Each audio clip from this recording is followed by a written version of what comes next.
నేను 10 మంది పైలట్స్ దగ్గర మాట్లాడాను. కొంతమంది సర్వింగ్, కొంతమంది రిటైర్డ్. వాళ్ళు చెప్పే దాని ప్రకారం, ఎందుకంటే దీంట్లో అసలు ఒక 60 సెకండ్లు కూడా లేకుండే. యూజువల్లీ టేక్ ఆఫ్ నుంచి ఒక స్టేజ్కి వచ్చేదాకా 15 నిమిషాలు పడుతుంది. మీరు కూడా ప్లేన్లో ఎక్కినప్పుడు మీకు గుర్తుంటుంది. ఎయిర్ హోస్టెస్ వాళ్ళు కూర్చున్న ప్లేస్ నుంచి లేస్తున్నప్పుడు 15 నిమిషాలు, 10 నుంచి 15 నిమిషాలు పడుతుంది. లెవెల్ ఆఫ్ అయిపోతుంది ఆ టైంలో. అంటే 25,000 ఫీట్ల హైట్లో ఉంటుంది ఆ టైంలో. అండర్ క్యారేజ్ అంతా పైకి లోపలికి వెళ్ళిపోతుంది. అంతా సెటిల్ అయ్యి మళ్ళీ పైలట్స్ సర్వింగ్, ఫుడ్ అంతా సర్వింగ్ మొదలు పెడతారు. టైమింగ్ ఉంటుంది మీకు రికార్డింగ్కి. ఇప్పుడు ఏమవుతుందండి, బ్లాక్ బాక్స్లో మీకు స్టార్టింగ్ నుంచి టేక్ ఆఫ్ నుంచి క్రాష్ దాకా మీకు ఒక 2 నిమిషాలు టైం కూడా లేదు. ఏం జరిగిందని 38 సెకండ్స్ అంటే మీరు రన్వే తీసుకుందాం ఫస్ట్. ఇప్పుడు నేను మాట్లాడిన కొంత పైలట్స్ ఏమంటున్నారంటే రన్వే మొత్తం యూజ్ చేసుకున్నారు. వీళ్ళు యూజువల్లీ యూజ్ చేయరు. రన్వే కన్నా ఒక 500 మీటర్ ముందే వీళ్ళు టేక్ ఆఫ్ చేసేస్తారు. మీకు గుర్తుంటుంది, లైన్స్ ఉంటుంది అక్కడ. ఆ లైన్స్ దగ్గర నుంచి టేక్ ఆఫ్ చేస్తారు. R1 V1 ఒకటి ఉంటుంది, V2 ఒకటి. వెలాసిటీ ఎక్కువైనప్పుడు వెళ్ళిపోతారు. ఎందుకు యూజ్ చేశారు మొత్తం? ఇది ఒక ప్రశ్న. మనం ఎప్పుడు ఎవరైనా కానివ్వండి ఈ బ్లాక్ బాక్స్ మొత్తం అనలైజ్ చేసేదాకా, అంటే బ్లాక్ బాక్స్ అంటే మనం బ్లాక్ కలర్ అనుకుంటాం, కాదు, యాక్చువల్లీ ఇది ఆరెంజ్ కలర్లో ఉంటుంది. ఇంకోటి దాంట్లో 2 ఉంటుంది, కాక్పిట్ వాయిస్ రికార్డర్, ఇంకోటి దాని టెక్నికల్ డీటెయిల్స్ చేసి ఇంకో రికార్డర్ ఉంటుంది, 2 ఉంటుంది అన్నమాట. సో కాక్పిట్ వాయిస్ రికార్డర్లో పైలట్లు ఎయిర్ ట్రాఫిక్ కంట్రోల్తో మాట్లాడుతున్న ఒక రికార్డింగ్, పైలట్లు ఇద్దరు మాట్లాడుకుంటున్న ఇంకో రికార్డింగ్, మూడోది అంబియంట్ సౌండ్ అంటారు. అంటే పక్క నుంచి ఏదైనా సౌండ్ వచ్చిందా, ఇప్పుడు ఏదైనా పేలిన సౌండ్ వస్తే అది దాంట్లో ఆ రికార్డింగ్ అవుతుంది అనమాట. కానీ మిగతాది టెక్నికల్ డీటెయిల్స్ అంతా రికార్డ్ చేసేది ఇంకో రికార్డర్ ఉంటుంది, డిజిటల్. దాంట్లో ఏమవుతుందంటే ఎయిర్క్రాఫ్ట్ అన్ని పారామీటర్స్ దాంట్లో ఉంటుంది. అంటే వాళ్ళు పుష్ బ్యాక్ చేసినప్పటి నుంచి, అంటే ఎయిర్క్రాఫ్ట్ ఒక ట్రాలీ లాంటి ఒక ట్రాక్టర్ ఉంటుంది, అది పుష్ బ్యాక్ చేస్తుంది. అక్కడి నుంచి రన్వే ఎండ్కి వచ్చి అక్కడి నుంచి టేక్ ఆఫ్ చేసి అక్కడి నుంచి ఏం జరిగిందో అని మొత్తం దాంట్లో ఉంటుంది. మనం వెయిట్ చేద్దాం. ముందు ఈ రికార్డింగ్ అంతా అనలైజ్ చేయడానికి 2 నెలల నుంచి 6 నెలల దాకా పట్టేది. మరి ఇప్పుడు 5 సెకండ్స్ ఆడియో దొరికింది, అదే ఫైనల్ అని అంటున్నారు. అది ఏమవుతుందంటే ఎయిర్ ట్రాఫిక్ కంట్రోల్లో రికార్డ్ చేస్తారు. ఇది కాక్పిట్ నుంచి వచ్చింది కాదు ఇది. సో ఇప్పుడు ఆ బ్లాక్ బాక్స్ నుంచి వచ్చిన ఆడియో రికార్డింగ్ కాదు ఇది.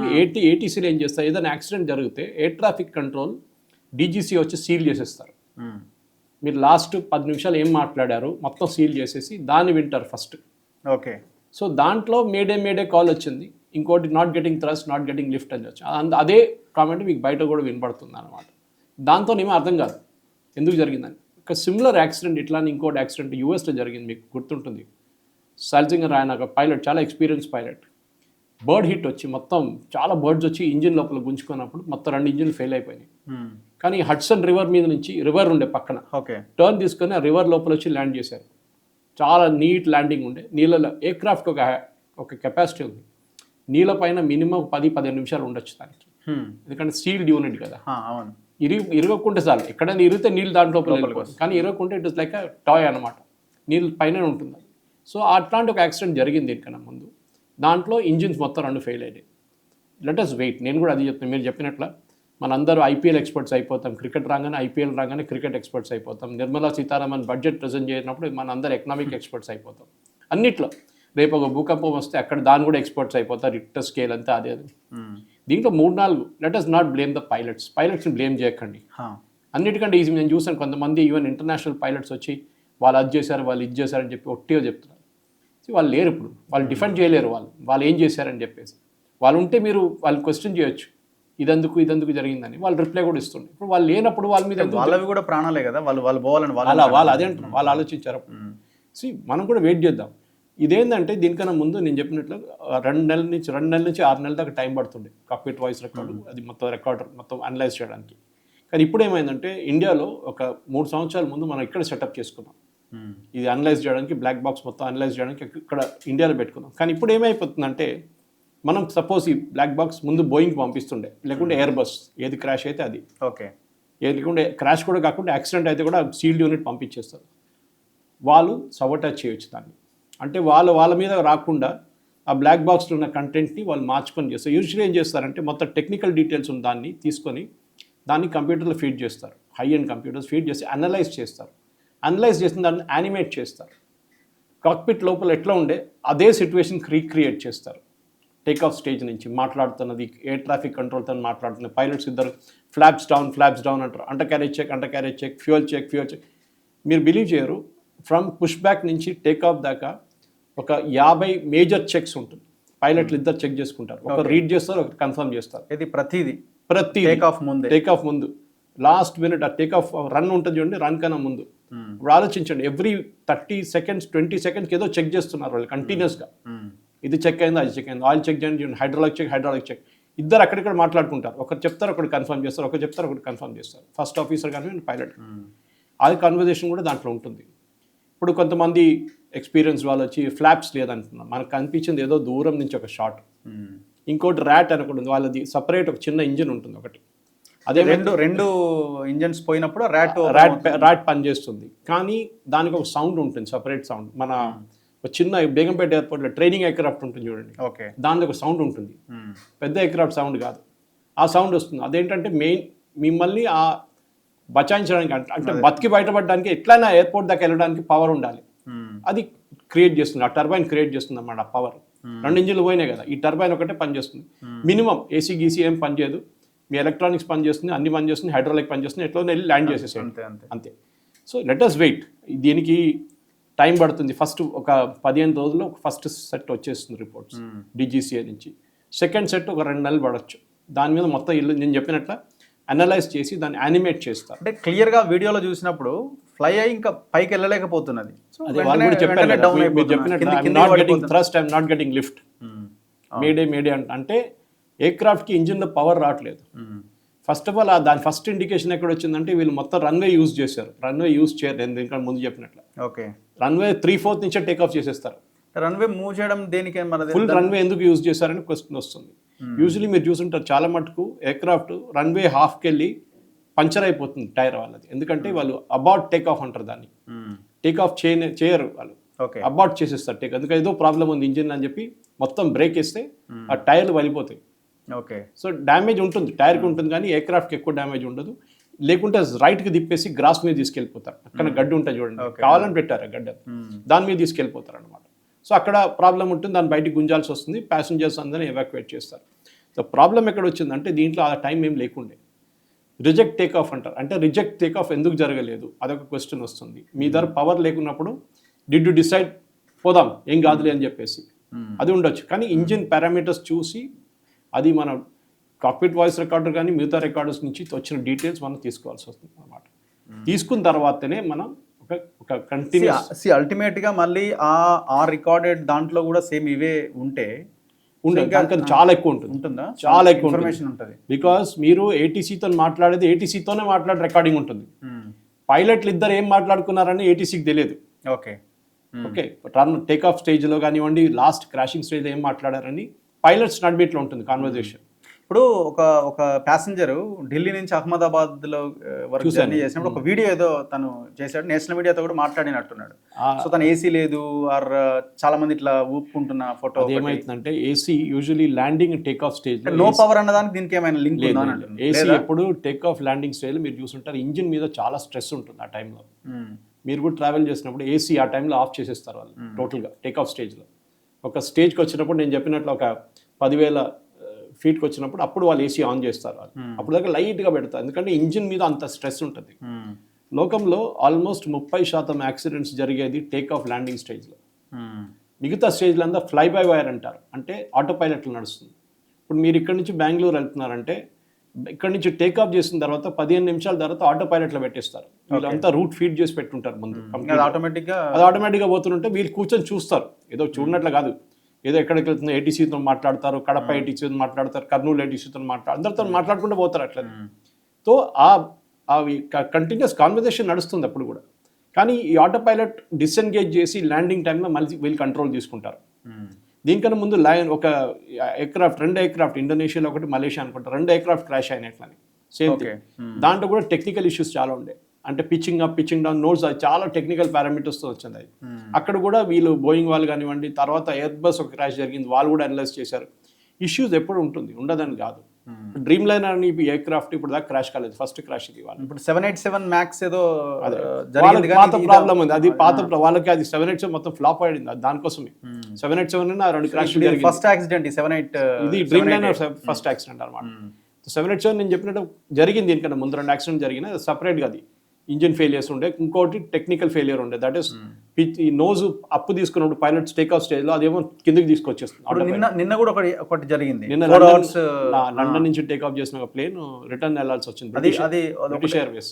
ఎయిర్ ఇండియా కూడా ఒకటి జరిగింది. ఎయిర్ ఇండియా హాంకాంగ్ నుంచి హాంకాంగ్ టు వచ్చే ఫ్లైట్, ఇండియాకి వచ్చే ఫ్లైట్లో ఇదే సేమ్ ప్రాబ్లం జరిగితే వాళ్ళు రిటర్న్ తీసుకెళ్లారన్న. ఇక్కడ కూడా ఏం జరిగిందంటే ఈ మొత్తం 9 గంటలు ఫ్యూయల్ తీసుకున్నారు వీళ్ళు. ఇప్పుడు మీరు హైదరాబాద్ టు బెంగళూరు వెళ్తే మీరు Hyderabad to Bengaluru to Hyderabad fuel fill up చేసుకుంటారు, అంటే 2 గంటల సేపు ఫ్యూయల్ అంత ఉంటుంది. యూజువల్లీ ఇట్లాంటి ప్రాబ్లం వచ్చినప్పుడు ఏం చేస్తారు, నిన్న కూడా చేశారు బ్రిటిష్ ఎయిర్వేస్ పైలట్. వాళ్ళు సీ మీద వెళ్తారు, లేకుంటే ఎక్కడ నీళ్ళు ఉన్న చోట్ల, లేకుంటే ఎక్కడైనా పొలాలు ఉన్న చోట్ల, ఖాళీ ఉన్న ప్లేస్లో ఫ్యూయల్ డంపింగ్ అంటారు. అంటే వింగ్స్ మీద ఉంటుంది ఫ్యూయల్ అంతా, దాన్ని డంప్ చేస్తారు. అంటే నాకు కావాల్సిన ఎంత ఫ్యూయల్ పెట్టుకొని మిగతా అంతా అక్కడ పడేస్తాను కింద. అది ఎక్కడో చెరువులో వెళ్ళి పడిపోతుంది, లేకుంటే ఎక్కడైనా రివర్ మీద వెళ్ళి పడుతుంది, ఎక్కడైనా సీ ఉంటే సీ మీద వెళ్ళి పడిపోతుంది ఎక్కడైనా. అది కాకుండా లేదంటే పెద్ద ఒక ల్యాండ్ కనిపిస్తే అక్కడ పడేస్తారు, అది ఫ్యూయల్ పడేస్తారు, కొంచెం హైట్ నుంచి పడుతుంది. అప్పుడు ఏమవుతుంది, నా దగ్గర ఉన్న ఫ్యూయలే ఉంటుంది. అప్పుడు నేను ల్యాండ్ చేసి క్రాష్ అయినప్పుడు కూడా కాలిపోవడానికి ఎక్కువ ఫ్యూయల్ ఉంటుంది దాంట్లో.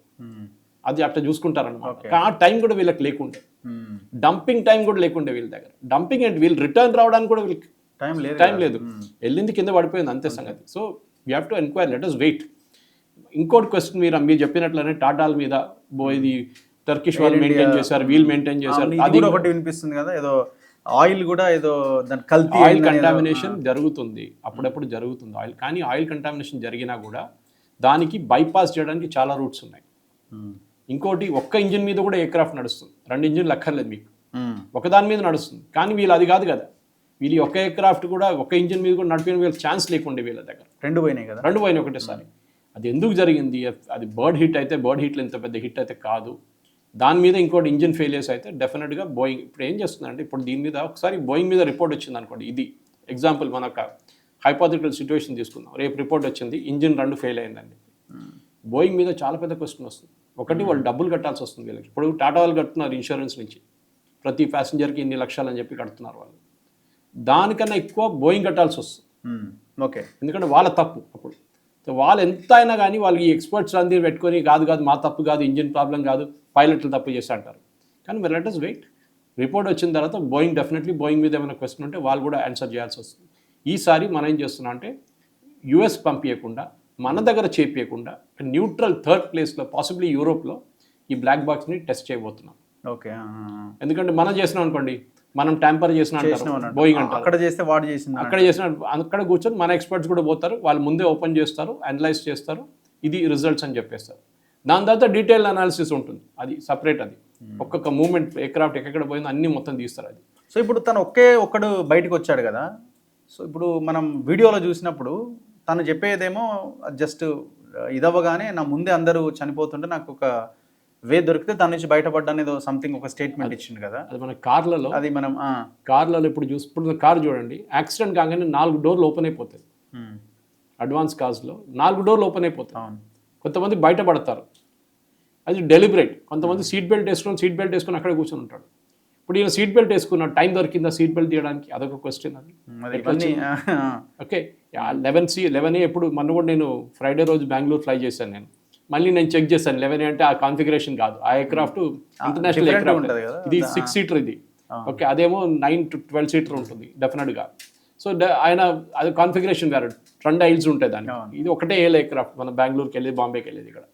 సో బహుశా కావచ్చు, బికాస్ లక్ అనేది మనం చెప్పలేము. ఒకసారి అందరు పోయినాక ఒక మంచి బయటపడ్డా అంటే that is a big miracle. కానీ ఆయనకు కూడా రికలెక్షన్ ఎక్కువ లేదు, ఏదో సౌండ్ వచ్చింది అంటున్నారు. ఆ సౌండ్ గ్రౌండ్ మీద కొట్టిన తర్వాత వచ్చిందా, ఎయిర్లో ఉండే సౌండ్ వచ్చిందా, అది ఇంకో క్వశ్చన్ అనమాట. ఎందుకంటే డౌన్ అయినప్పుడే ఆయన దూకేసాడు, అది సౌండ్ అనేది. ఎందుకంటే ఆయన కూడా హాలుసినేషన్ అంటారు ఇంగ్లీష్లో. ఆయనకు ఒక బహుశా ఇంకా సంవత్సరం దాకా నిద్ర రాదు ఆయనకి, ఇదే సీన్ వస్తూనే ఉంటుంది మనసులో. ఎందుకంటే ఎట్లా బతికాను ఆ బ్రదర్ కూడా ఉన్నాడు అదే ప్లేన్లో, ఆయన పోయాడు. ఎవరు? వాళ్ళ బ్రదర్ 11Jలో కూర్చున్నాడు ఆయన. సో ఇట్లాంటి పరిస్థితుల్లో I think as a professional మనం ఏం చేయాలంటే, let us leave it to the experts. వాళ్ళు ఒక వారం, ఇన్ని రోజులు వెయిట్ చేసాం కదా, ఇంకో వారం వెయిట్ చేయండి, ప్రిలిమినరీ రిజల్ట్ వచ్చేస్తుంది, దాని తర్వాత ఫైనల్ రిజల్ట్ వస్తుంది. అది ఒక 5-6 months పడుతుంది. కానీ ప్రిలిమినరీలో 90% తెలిసిపోతుంది ఏం జరిగింది. సో టెక్నికల్ ఇష్యూస్ తప్ప వేరే ఉండడానికి అవకాశాలు లేవు, చాలా తక్కువ. ఎందుకంటే వీళ్ళు ఇప్పుడు ఈ టర్కీ వాళ్ళ మీద వేశారు, టర్కిష్ వాళ్ళు మెయింటైన్ చేశారు ఎయిర్క్రాఫ్ట్ అంతా, వాళ్ళు క్లారిఫై చేశారు, మనం మేము చేయలేదు, we are not maintaining Dreamliner, మిగతా ఎయిర్క్రాఫ్ట్ మా దగ్గర ఉండే కాంట్రాక్ట్ ఉండే. ఈ ఎయిర్క్రాఫ్ట్ కూడా ఇంకొక 6 నెలల్లో దీనికి ఇంకో స్ట్రిప్పింగ్ చెక్ డీ చెక్ అంటారు, దాన్ని కంప్లీట్గా ఎయిర్క్రాఫ్ట్ని స్ట్రిప్ చేసి మళ్ళీ వాపస్ పెడతారు, ఎస్పెషల్లీ ఇంజిన్స్ని. ఎందుకు ఒక సర్టన్ నెంబర్ ఆఫ్ కిలోమీటర్స్ పోయిన తర్వాత మీ కార్లో కూడా చూడండి 10,000 20,000 కిలోమీటర్ పోగానే మళ్ళీ అది సర్వీస్ సెంటర్కి తీసుకెళ్లాల్సి వస్తుంది. మొత్తం వాళ్ళు కంప్లీట్ ఆయిల్ చేంజ్ అన్ని చెక్ అట్లనే ఎయిర్క్రాఫ్ట్ కూడా ఇంజిన్ మొత్తం ఇప్పేస్తారు, వాళ్ళు ఇంజిన్ ఇప్పేసి కంప్లీట్గా చెక్ చేస్తారు. ఎందుకంటే ఒక్కొక్క ఇంజిన్లో 20,000 30,000 పార్ట్స్ ఉంటుంది. మీరు అది అన్ని మొత్తం చెక్ చేయాల్సి వస్తుంది. ఎక్కడో ఒక ట్యూబ్ పోయింది, ఎక్కడో ఒక రబ్బర్ షీటింగ్ పోయిందంటే మొత్తం పోతుంది. ఇప్పుడు మనం ఈవెన్ స్పేస్ షటిల్స్లో చూసాం, ఛాలెంజర్ కల్పన చావ్లా చనిపోయిన దాంట్లో కూడా చిన్నగా రబ్బర్ గ్యాస్కెట్ చాలు, $15 రబ్బర్ గ్యాస్కెట్ పోయిందని చెప్పి మొత్తం వెళ్ళిపోయింది. సో స్మాల్ థింగ్స్ ఉంటుంది, కానీ వెయిట్ చేద్దాం. బేసిక్ థింగ్ ఏంటంటే పైలట్స్ లేరు, వాళ్ళ మీద ఆరోపణలు చేయకండి, వాళ్ళని డిఫెండ్ చేయలేరు, వాళ్ళ ఫ్యామిలీ మీద ఉన్న ట్రామా ఆలోచించండి.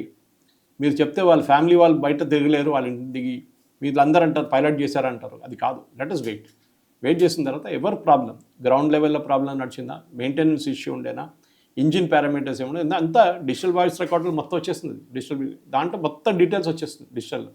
మొత్తం తీసి వాటి చూద్దాం ఎట్లా వస్తున్నారు.